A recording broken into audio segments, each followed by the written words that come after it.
Jason here to talk about the difference between active versus passive learning. And the first thing we need to clarify for you is that you want to move away from passive learning to active learning. Passive learning is the worst type of learning. It's going to do the least for you. So you want to move to the active learning that's going to give you the most bang for your buck and where you're going to pick up the most from doing active activities. So passive activities would be something as just reading your textbook or watching a lecture or something like that online where you're really not thinking about the process or anything like that. You're just basically going through the motions, not putting any effort or any mental brain power into it.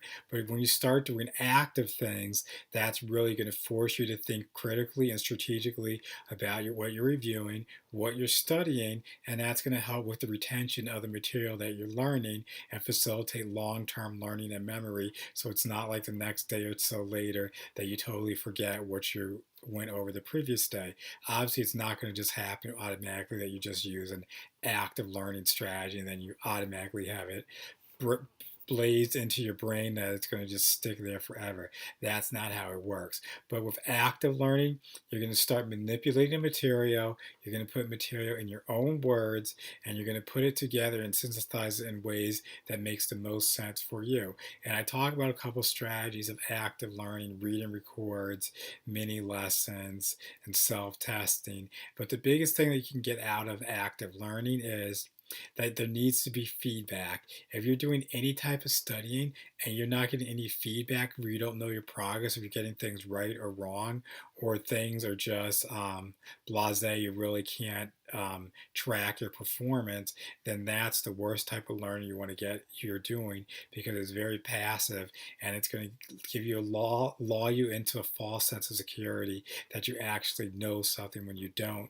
because anybody can go and read a book and then read it a second time, read it a third time, and think that you're learning and picking up things. But the only reason you're picking it up is because you've seen it before and the words are right in front of you. But when you have to start manipulating the data and looking at things without having that primary resource in front of you, then you're going to really start figuring out, okay, maybe I do have a knowledge gap, or maybe this is an area that I need to study harder or put for more time and effort into it.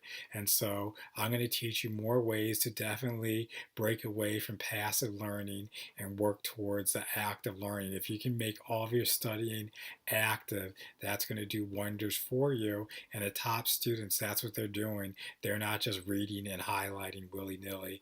They're being very deliberate what they're doing, and they're taking apart the content that they're going over and putting it into words and sentences and structures that make sense for them.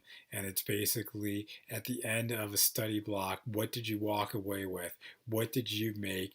What did you personalize and make for a connection for yourself, and not just rehash and regurgitate what the author, what the professor said or thought was important? That's when you really start knowing that you're doing active processes.